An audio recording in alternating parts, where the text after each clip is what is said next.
If I could choose just a single element of the traditional teachings that we're called to pick up, it would be the teachings of the honorable harvest, which were taught us by the plants, who give us everything that we need. It's a covenant of reciprocity between humans and the living world, a very sophisticated ethical protocol. One of the first steps of the honorable harvest is to understand that the lives that we are taking are the lives of generous beings, of sovereign beings. And in order to accept their gift, we owe them at least our attention. To care for them, we must know what they need. And at the very minimum, we should know their names. And yet, the average American can name over 100 corporate logos and 10 plants. Is it a surprise that we have accepted a political system that grants personhood to corporations and no status at all for wild rice and redwoods? The protocols for the honorable harvest are not really written down, but if they were, it would look something like this. When you get to the woods, you don't just start grabbing everything in sight. We're taught never to take the first plant that you see, and that means you'll never take the last. This is a prescription with inherent conservation value. And then if we encounter another plant, we ask permission. I've always been taught to address that plant, to introduce myself, and tell it what it is that I have come for. If you're going to take a life, you have to be personally accountable for it.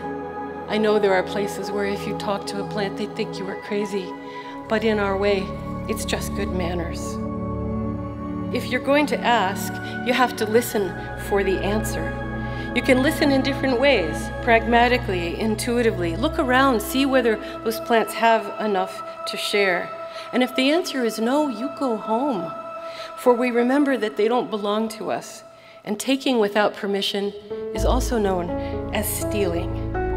And the Honorable Harvest counsels that we also take in such a way that does the least harm and in a way that benefits the growth of the plant. Use everything that you take. It's disrespectful of the life that's given to waste it. The next tenet of the honorable harvest is to share it with others, human and non. The earth has shared generously with us, so we have to model that behavior in return. And a culture of sharing, we know, is a culture of resilience.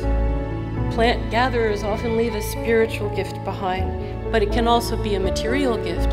Weeding, caretaking, spreading seeds, helping those plants to flourish. We give songs, we give ceremony, we give our respect, we give fertilizer. Every breath that you take is a breath that was made for you by plants. On the water that you drink, whether you're in an urban setting, whether you're on a remote mountaintop, we still are recipients of those gifts. And if we take the time to be grateful, that brings us into that state of humility, of understanding that we are not at the top of a biological hierarchy, that in fact we are the younger brothers of creation.